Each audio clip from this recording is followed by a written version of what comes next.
아들의 장례식에 다녀왔습니다. 그런데 이상한 거 아시나요? 저는 울지 못했어요. 3년 만에 본 아들의 얼굴이었는데 눈물이 나오질 않았습니다. 아니, 정확히는 눈물이 말라버렸다고 해야 할까요? 이미 너무 많이 울어서 장례식장에서 돌아오는 길, 현관 앞에 택배 상자 하나가 놓여 있었어요. 보낸 사람 이름란엔 김도훈, 제 아들 이름이었습니다. 죽은 사람이 보낸 택배였어요. 손이 떨렸습니다. 상자를 열었을 때 안에서 나온 건 낡은 편지 한 장과 오래된 통장 한 권이었습니다. 그 통장을 보는 순간 저는 알았어요. 아들이 왜 제 전화를 받지 않았는지, 왜 3년 동안 얼굴도 보여주지 않았는지, 그리고 왜 혼자 죽음을 준비했는지, 돈 때문에 무너진 어느 가족의 이야기입니다. 하지만 결국 돈이 아니었던 이야기이기도 합니다. 제가 너무 늦게 깨달은 진실, 지금부터 들려드릴게요. 우리 집은 늘 돈이 화두였어요. 남편 김철수는 작은 철물 공장을 운영했습니다. 1985년, 그때만 해도 한국 경제가 좋아질 거라는 희망이 있던 시절이었죠. 남편은 새벽 5시에 일어나 밤 11시에 들어왔어요. 손톱 밑은 늘 기름때로 까맣게 물들어 있었고 손등엔 화상 자국이 가득했습니다. 저는 집에서 옷 수선 일을 했어요. 동네 사람들이 찢어진 바지나 너덜너덜해진 교복을 가져오면 밤새 재봉틀을 돌렸죠. 재봉틀 소리가 아이들의 자장가였어요. 아들 도훈이는 그렇게 자랐습니다. 제 뱃속에 도훈이가 있을 때 저는 공장에서 일했어요. 임신 8개월까지요. 배가 불러서 재봉틀 페달을 밟기 힘들어질 때쯤 남편은 조금만 더 버티라고 했습니다. 아이 낳으면 우리도 좀 나아질 거라고. 저는 그 말을 믿었어요. 도훈이가 태어나던 날 남편은 공장에 있었어요. 큰 거래처 납품 날짜를 맞춰야 한다며 저는 이웃집 아주머니 손을 잡고 산부인과에 갔습니다. 진통이 12시간 동안 계속됐고 아이가 나올 때쯤엔 정신이 하나도 없었어요. 하지만 간호사가 아이를 제품에 안겨줬을 때, 그 작은 숨소리를 들었을 때 제 마음속에 다짐이 생겼습니다. 이 아이만큼은 우리처럼 살게 하지 말자고요. 참 착한 아이였어요. 5살 때 친구가 새 장난감을 자랑하면 부러워하면서도 저한테는 말 한마디 안 했어요. 초등학교 소풍 가는 날 김밥을 싸달라는 말도 못하고 라면 2개를 가방에 넣어갔죠. 나중에 담임 선생님한테서 전화가 왔을 때 도훈이가 그날 점심을 안 먹었다는 걸 알았습니다. 그날 밤 도훈이를 안고 한참을 울었습니다. 아이는 제 등을 토닥이면서 자기는 안 배고프다고 진짜라고 말했어요. 그 말이 얼마나 가슴 아팠는지 모릅니다. 중학교 때부터 도훈이는 신문 배달을 시작했어요. 새벽 4시에 일어나서 동네를 돌았죠. 저는 모르는 척 했어요. 아이가 학교 가기 전에 집에 들어오면 아침밥을 차려주면서 일찍 일어났냐고, 잠이 안 왔냐고 물었습니다. 도훈이는 멋쩍게 웃으며 공부하다가 그랬다고 대답했죠. 우리 모자는 서로 거짓말을 주고받으며 살았습니다. 서로를 아끼는 거짓말이었어요. 고등학교 3학년 때 도훈이는 장학금을 받아 대학에 들어갔습니다. 스카이는 아니었지만 서울의 괜찮은 4년제 대학이었어요. 합격 통지서를 받아든 날 아이는 처음으로 제 앞에서 울면서 말했습니다. 자기가 해냈다고, 이제 우리 잘 살 수 있다고요. 20살 남자아이가 그런 말을 하더라고요. 가슴이 먹먹했습니다. 기쁘면서도 왠지 모르게 불안했어요. 대학 4년 동안 도훈이는 거의 집에 오지 않았습니다. 방학 때도 알바를 했다고 했어요. 편의점 과외, 주말엔 행사장 아르바이트까지. 가끔 집에 들르면 봉투 하나를 놓고 갔습니다. 생활비로 쓰라며 20만 원, 30만 원 아이가 번 돈이었어요. 저는 그 돈을 받으면서도 통장에 고스란히 넣어뒀습니다. 나중에 도훈이 결혼할 때 주려고요. 대학을 졸업하고 도훈이는 중견 제조업체 취직했습니다. 연봉이 얼마인지는 물어보지 않았어요. 하지만 처음 월급을 받은 날 아이가 집에 찾아와서 봉투 하나를 건넸습니다. 이제 자기가 번다며 조금씩 드리겠다고 했어요. 그날 봉투 안에는 50만 원이 들어있었습니다. 저는 고개를 저으며 아들한테 이제 내 앞가림이나 하라고, 엄마는 괜찮다고 말했어요. 하지만 도훈이는 웃으며 자기는 이제 어른이라고 이 정도는 할 수 있다고 했습니다. 그때까지만 해도 우리는 행복했습니다. 그 다음부터였어요. 2010년 남편의 공장이 어려워지기 시작했습니다. IMF 이후로 회복했다고 생각했는데 세계 경제가 다시 흔들리면서 거래처들이 하나둘씩 떨어져 나갔어요.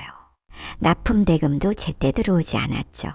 남편은 밤마다 술을 마시고 들어왔습니다. 술 냄새보다 더 진하게 풍기는 건 절망의 냄새였어요. 공장 월세도 못 냈고 직원들 월급도 밀렸다고 했습니다. 남편의 등이 점점 굽어갔습니다. 그해 가을 공장 문을 닫았습니다. 빚은 7천만 원이 넘었어요. 그 소식을 듣고 도훈이가 집에 왔어요. 아이는 거실 바닥에 주저앉아서 한참을 아무 말도 못했습니다. 남편은 고개도 들지 못했어요. 자기 아들 앞에서 처음으로 패배자가 된 느낌이었을 겁니다. 도훈이가 도와줄 수 있는 게 없냐고 물었을 때 저는 대답했습니다. 네가 잘 되는 게 우리한테 제일 큰 도움이라고. 내 인생만 걱정하라고. 그 말이 씨앗이 되었어요. 나중에 모든 걸 망치는 2011년 남편이 쓰러졌습니다.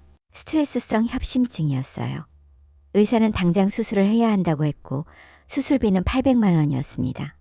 그 돈이 없었습니다. 집에 돌아와서 한참을 멍하니 앉아 있었어요. 그리고 도훈이한테 전화를 걸었습니다. 아빠가 입원했다고 수술을 해야 하는데 말을 제대로 잊지 못했습니다. 아들한테 돈을 빌려달라고 말하는 게 이렇게 어려운 줄 몰랐어요. 도훈이는 잠시 침묵하더니 당장 가겠다고 했습니다. 그날 밤 병원에 온 아이는 창백한 얼굴로 수납 창고에 가서 카드를 꺼냈습니다. 저는 그때 알았어야 했어요. 아이의 손이 얼마나 떨리고 있었는지. 수술은 잘 끝났습니다. 남편도 회복했고요. 하지만 그게 끝이 아니었어요. 해원하고 한 달 뒤 집주인이 찾아왔습니다. 밀린 월세가 6개월치 360만 원이라고 했어요. 저는 또 도훈이한테 전화했습니다. 이번엔 아이의 대답이 조금 달랐어요. 지난번에 빌려드린 돈은 언제 갚을 수 있냐고 물었습니다. 가슴이 철렁했어요. 하지만 아직은 어렵다고 조금만 기다려달라고 했습니다. 전화 너머로 한숨 소리가 들렸어요. 그러고는 보내주겠다고 했습니다. 전화를 끊고 나서 저는 왠지 모르게 울컥했습니다. 고마워서가 아니라 아들의 한숨 소리가 자꾸 귓가에 맴돌아서였어요. 뒤로 저는 1년에 2~3번씩 도훈이한테 돈을 빌렸습니다. 아버지 재활치료비, 제 병원비, 생활비, 명절 차례 비용 처음엔 30만 원, 50만 원이었는데 나중엔 100만 원, 200만 원으로 늘어났어요.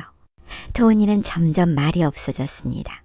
이번 달은 어렵다고 했다가도 결국엔 보내주겠다고 했어요. 하지만 목소리엔 점점 생기가 사라졌습니다. 2015년 도훈이가 결혼한다는 소식을 들었습니다. 여자친구를 집에 데려온 날 저는 예비 며느리를 보고 깜짝 놀랐어요. 너무 번듯해 보였거든요. 깔끔한 정장에 단정한 머리, 밝은 미소, 대기업 다닌다고 했습니다. 지연이란 이름의 그 여자는 정말 예의 바르고 밝은 사람이었습니다. 그날 저녁 식사는 화기애애했어요. 하지만 식사가 끝나고 도훈이가 저한테 작은 목소리로 말했습니다. 결혼 준비하려면 돈이 많이 든다고, 당분간은 도와드리기 어렵다고. 그 말을 듣는 순간 저는 왠지 모르게 화가 났습니다. 목소리가 커졌어요. 결혼한다고 부모를 버리는 거냐고, 지금까지 키워준 은혜는 생각 안 하냐고. 남편이 말렸지만 저는 멈출 수가 없었어요. 부모가 이렇게 힘든데 결혼한다고 나 몰라라 하는 게 말이 되냐고 소리쳤습니다. 그때 화장실에서 지연 씨가 나왔어요. 어색한 침묵이 흘렀습니다. 도훈이는 아무 말도 하지 않았어요. 그날 밤 두 사람은 일찍 집을 나갔습니다. 한 달 뒤 도훈이한테서 전화가 왔습니다. 결혼식 날짜를 잡았다고 했어요. 다음 달 15일이라고. 그리고는 더 충격적인 말을 했습니다. 지연 씨가 부모님을 결혼식에 초대하고 싶지 않다고 했답니다. 제가 자기한테 차갑게 대했고 결혼식 때 뭔가 말할까봐 불안하다고요. 그 말을 듣는 순간 머릿속이 하얘졌습니다. 저는 아들을 낳아서 지금까지 키웠는데 결혼식에도 못 가게 하는 게 말이 되냐고 소리쳤어요. 아들은 이해해달라고만 했습니다. 뭘 이해하라는 거냐고.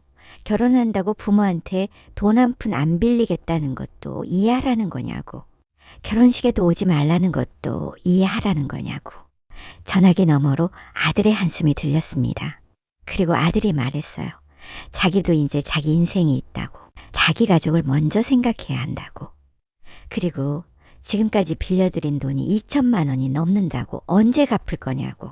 그 순간 머릿속에서 뭔가가 끊어지는 소리가 들렸습니다. 저는 아들한테 소리쳤어요. 엄마한테 돈 갚으라고 하는 거냐고. 자식을 키우는데 들어간 돈은 생각 안 하냐고. 아들은 그건 부모로서 당연히 해야 하는 거 아니냐고 대답했습니다. 그 말에 저는 완전히 폭발했습니다. 아들의 목소리가 떨렸습니다. 자기는 엄마한테 키워달라고 한 적 없다고 했어요. 어렸을 때부터 엄마가 무서웠다고. 돈 얘기만 나오면 엄마 표정이 달라졌다고. 대학 때부터 알바해서 번 돈을 전부 집에 들였다고. 친구들은 다 여행도 가고 연애도 하는데 자기는 한 번도 그런 거 못 해봤다고. 엄마가 힘들까 봐서라고. 그런데 언제까지 그래야 하냐고. 자기 인생은 언제 사냐고. 제발 이제 놓아달라고. 결혼하고 싶다고. 자기 가정을 꾸리고 싶다고.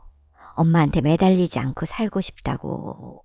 그 말을 듣는 순간 저는 눈물이 쏟아졌습니다. 화가 나서도 슬퍼서도 억울해서도 나온 눈물이 아니었어요. 그냥 뭐라 표현할 수 없는 텅 빈 느낌이었습니다. 저는 알았다고만 했어요. 그리고 전화 끊으라고 했습니다. 전화를 끊어버렸습니다. 남편한테 말했어요. 우리 아들 결혼식에 못 간다고. 남편은 한참을 말없이 앉아있더니 자기가 무능해서 그렇다고 미안하다고 말했습니다. 그 말이 더 가슴 아팠습니다. 도은이의 결혼식 날 저희 부부는 집에 있었습니다. 아침부터 비가 내렸어요.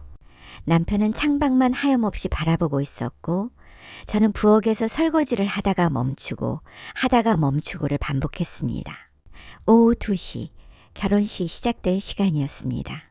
저는 방에 들어가서 서랍 깊숙이 넣어뒀던 도훈이 어렸을 적 사진을 꺼냈어요. 회계 사진, 돌잔치 사진, 초등학교 입학식 사진. 사진 속 도훈이는 항상 웃고 있었습니다. 그런데 이상한 거 있죠. 어느 순간부터 도훈이 사진에 웃음이 사라졌어요.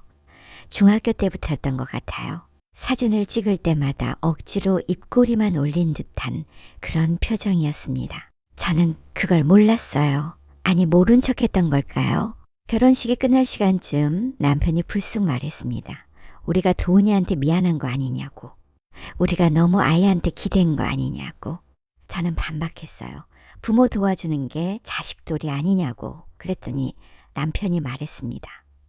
그래도 애가 결혼하는데 이렇게까지 해야 했냐고. 저는 화가 나서 말했습니다. 당신이 제대로 벌었으면 아들한테 손 벌리겠냐고.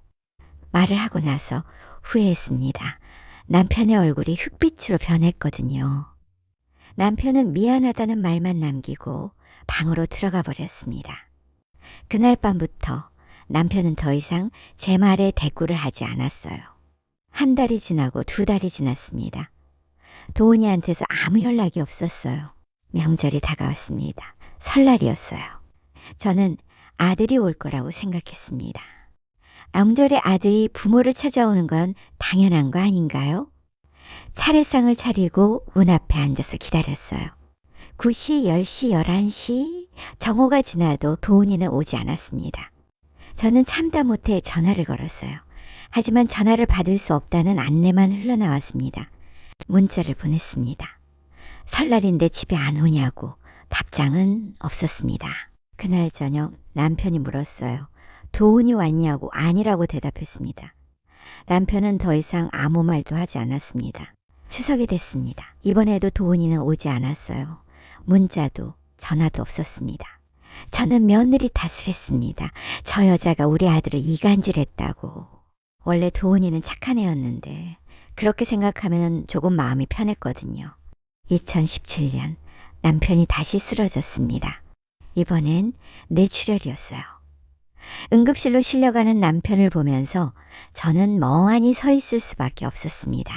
의사 선생님은 환자 상태가 매우 위중하다고 큰 수술을 해야 한다고 했습니다. 비용은 2천만 원 정도 예상된다고 했어요. 그 순간 눈앞이 캄캄했습니다. 저한테 그런 돈이 없었어요. 저는 또 도훈이한테 전화를 걸었습니다. 이번엔 전화를 받았어요. 냉정한 목소리였습니다. 아빠가 쓰러졌다고 수술을 해야 하는데 돈이 필요하다고 말했습니다. 얼마냐고 물었어요. 2천만 원이라고 했습니다. 긴 침묵이 흘렀습니다. 그리고 아들이 말했어요. 죄송하지만 어렵다고. 저는 소리쳤습니다. 아빠가 죽을 수도 있다고. 아들은 자기도 사정이 있다고 했어요. 아내가 임신했다고. 7개월째라고. 출산 준비하느라 돈이 많이 든다고. 병원비, 산후조리원, 아기용품. 그리고 이번에 전셋집 계약도 갱신해야 한다고. 잘 말했어요. 그래도 내 아빠가 죽게 생겼는데. 아들의 목소리에 처음으로 떨림이 있었습니다. 지금까지 3천만 원 넘게 들였다고. 그 돈 한 푼도 못 받았다고. 엄마는 갚겠다고 하셨지만 자기는 안다고. 엄마가 그 돈 갚을 수 없다는 거. 이제 자기 아이를 키워야 한다고. 자기 아이만큼은 자기처럼 살게 하고 싶지 않다고. 그 말을 듣는 순간 저는 깨달았습니다. 제가 도훈이한테 했던 말이 고스란히 제게 돌아온 거라는 걸. 전화를 끊었습니다. 결국 정부지원금과 복지관의 도움으로 간신히 수술비를 마련했어요. 남편은 살아났지만 반신이 마비됐습니다. 휠체어 신세가 됐어요. 그날부터 저는 남편을 돌보며 살았습니다. 아침에 일어나서 남편을 침대에서 일으키고 세수시키고 밥 먹이고 병원 데려가고 재활 운동시키고 하루하루가 그냥 버티는 날들이었어요. 가끔 남편이 울었습니다. 미안하다고. 당신한테 이런 짐이 돼서 저는 괜찮다고 우리 이렇게라도 함께 있지 않냐고 말했어요. 하지만 마음속으론 생각했습니다. 도훈이가 있었으면 조금은 덜 힘들었을 텐데. 2019년 남편이 세상을 떠났습니다. 그것도 조용히 아무 말 없이. 아침에 일어났는데 남편이 숨을 쉬지 않고 있었어요. 흔들어도 대답이 없었습니다. 동네 사람 몇 명만 왔어요. 도훈이한테 문자를 보냈습니다. 아빠 돌아가셨다고, 장례식장 주소 보낸다고, 읽은 표시는 떴습니다. 하지만 답장이 없었어요. 장례식 3일 내내 저는 문을 바라봤습니다. 아들이 올 거라고. 아무리 그래도 아빠 장례식엔 오겠지. 하지만 도훈이는 끝내 오지 않았습니다. 장례식이 끝나고 집으로 돌아왔을 때 저는 완전히 혼자가 됐습니다. 텅 빈 집. 남편이 앉아있던 휠체어, 도훈이가 어렸을 때 쓰던 공부방, 모든 게 그냥 흔적만 남아있었어요. 그날 밤 저는 처음으로 생각했습니다. 내가 뭘 잘못한 걸까? 저는 나쁜 엄마였을까?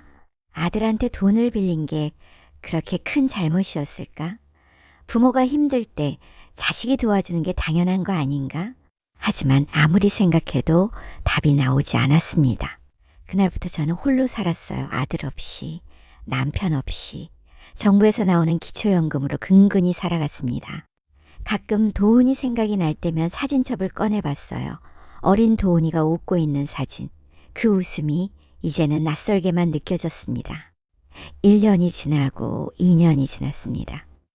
저는 도훈이가 어떻게 살고 있는지 몰랐어요. 손주가 태어났는지, 건강한지, 행복한지 아무것도 몰랐습니다. 그리고 2024년 10월, 그때 그 택배가 왔어요. 아침 일찍 택배 기사님이 초인종을 눌렀습니다. 문을 열고 나가니 작은 상자 하나가 놓여 있었어요. 보낸 사람 김도훈. 심장이 쿵 하고 내려앉았습니다. 3년 만에 받는 아들의 소식이었어요. 손이 떨렸습니다. 상자를 들고 집 안으로 들어와서 한참을 그냥 바라봤습니다.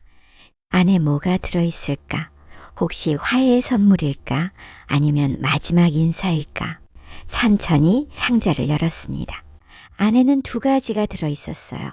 낡은 편지 한 장, 그리고 오래된 통장 한 권. 통장을 보는 순간 숨이 멎었습니다. 이건 제가 도훈이한테 준 통장이었어요.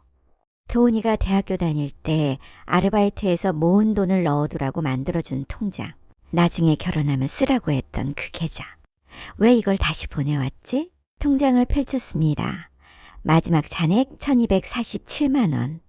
그런데 거래 내역이 이상했어요. 2010년 5월 30일 마이너스 입금 500만 원. 메모 어머니 병원비. 2011년 11월 12일 마이너스 입금 300만 원. 메모 아버지 수술비. 2012년 3월 8일 마이너스 입금 150만 원. 메모 집월세. 2013년 9월 20일 마이너스 입금 200만 원. 메모 공장 부채 정리. 계속 입금 내역이 이어졌어요. 2014년, 2015년, 2016년 모두 아들이 제 대신 갚은 빚이었습니다.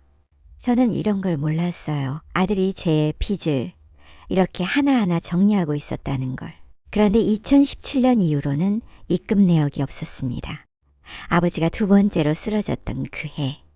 그때부터 도훈이는 이 통장에 돈을 넣지 않았어요. 왜일까요? 편지를 펼쳤습니다. 아들의 필체였습니다. 예전보다 더 흐트러진 떨리는 글씨였어요.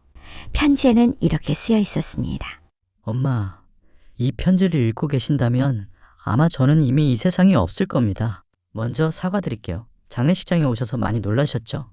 그리고 집에 돌아오셨을 때 이 택배를 받으셨을 거예요. 엄마, 사실 저는 3년 전부터 아팠어요. 췌장암이었습니다. 아빠가 두 번째로 쓰러지셨던 그 해 저도 병원에 갔어요. 계속 속이 아프고 소화가 안 돼서요. 검사를 받았는데 의사 선생님이 3기라고 하셨습니다. 빨리 치료 시작해야 한다고. 그날 저는 병원 복도에 한참을 서 있었어요. 치료비가 5천만 원 이상 든다고 했습니다. 그런데 저한텐 그런 돈이 없었어요. 아니, 정확히는 있었습니다. 그동안 엄마한테 빌려드린 돈 3천만 원, 제 적금 1천만 원, 아내 명의로 된 예금 1천만 원, 합치면 5천만 원이었어요. 하지만 그 돈으로 치료를 받으면 아내와 뱃속의 아이는 어떻게 되나요? 아이가 태어나면 돈이 필요한데, 전셋집 계약 갱신도 해야 하는데, 저는 선택해야 했습니다. 엄마, 그때 엄마가 전화하셨을 때 저는 병원 복도에 앉아 있었어요. 항암 치료 스케줄을 받은 직후였습니다. 엄마가 말씀하셨죠. 아빠가 죽을 수도 있다고. 저는 그 말을 들으면서 생각했어요. 나도 죽을 수도 있는데, 하지만 말하지 못했습니다. 제가 아프다고 말하면 엄마는 또 걱정하실 거고, 어떻게든 돈을 구하려고 하실 거고, 그러면 상황은 더 복잡해질 거라고 생각했어요. 그래서 거짓말했습니다. 아내가 임신했다고. 7개월이라고. 사실 아내는 그때 임신 3개월이었어요. 7개월이 아니라요. 저는 엄마를 속였습니다. 그래야 엄마가 이해해 주실 것 같아서요. 엄마, 미안해요. 전 치료를 포기했습니다. 의사 선생님이 극구 말렸지만 저는 항암 치료를 거부했어요. 대신 통증 관리만 받기로 했습니다. 아내한테도 말하지 않았어요. 임신한 아내가 알면 아이한테 안 좋을까 봐요. 그렇게 저는 혼자 병을 안고 살았습니다. 아이가 태어났어요. 아들이었습니다. 제 손을 꼭 잡는 그 작은 손을 느꼈을 때 눈물이 났어요. 이 아이는 행복하게 살 수 있겠지? 이 아이는 엄마 아빠한테 손 벌리지 않고 살 수 있겠지? 아이 이름은 민준이라고 지었어요. 제 아버지 이름에서 한 글자, 제 이름에서 한 글자 따서요. 할아버지를 닮았으면 좋겠다고 생각했습니다. 묵묵히 가족을 지키는 사람으로요. 아이가 돌이 됐을 때 제 병은 사기로 진행됐습니다. 더 이상 숨길 수 없었어요. 아내한테 말했습니다. 처음엔 화를 냈어요. 왜 진작 말하지 않았냐고, 치료를 왜 안 받았냐고. 하지만 제가 그동안의 이야기를 하자 아내는 울기만 했습니다. 왜 혼자 그런 걸 짊어지고 있었냐고. 미안했습니다. 그리고 고마웠어요.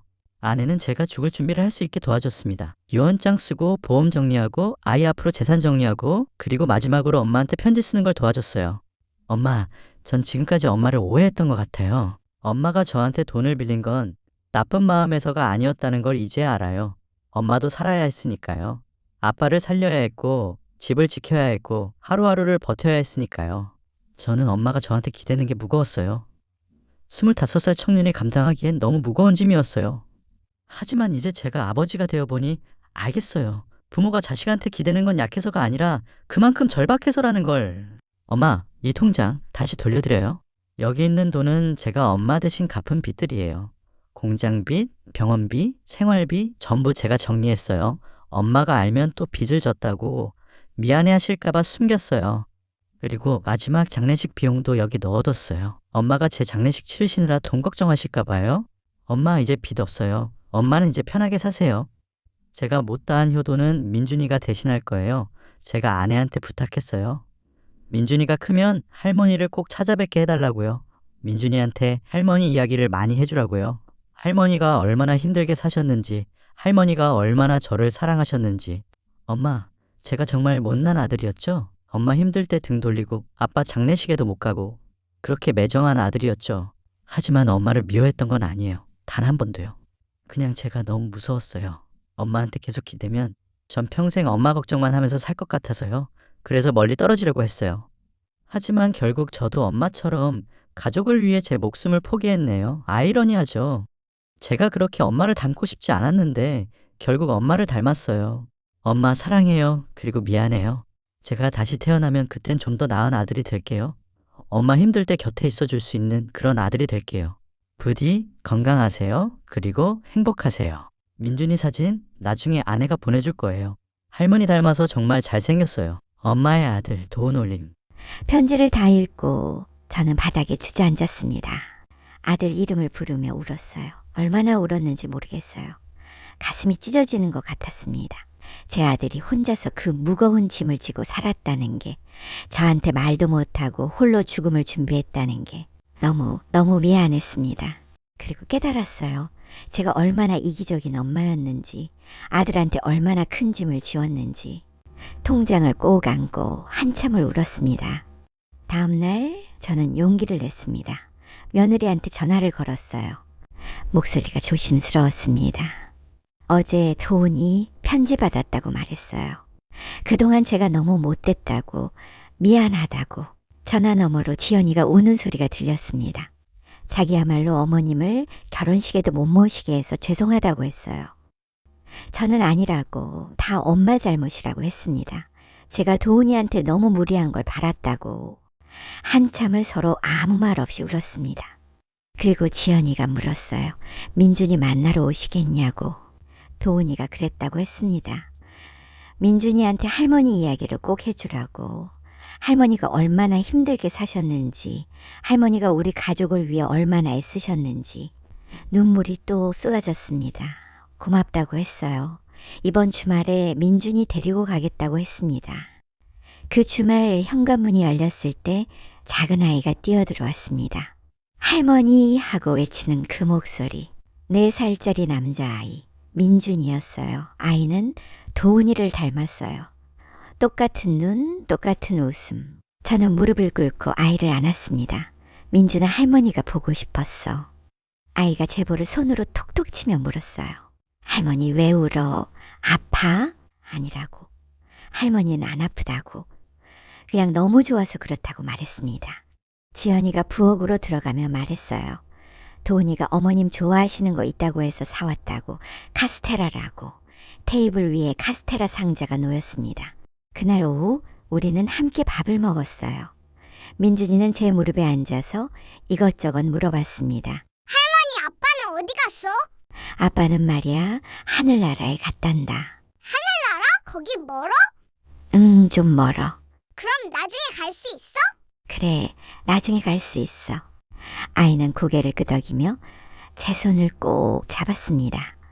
그날 밤 민준이가 잠들고 나서 지연이가 조심스럽게 말했어요. 도훈이가 마지막까지 어머님 걱정했다고. 어머님이 혼자 사시는 게 너무 걱정된다고. 어머님이 편하게 사셨으면 좋겠다고. 미안하다고 했습니다. 지연 씨가 말했어요. 도훈이가 그러더라고.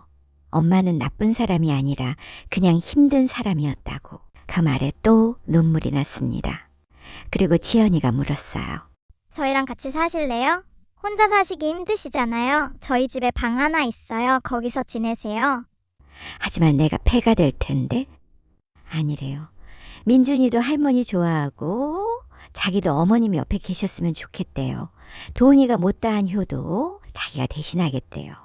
그날 밤 저는 오랜만에 편하게 잠들었습니다. 한 달 뒤 저는 짐을 싸서 며느리 집으로 이사했어요.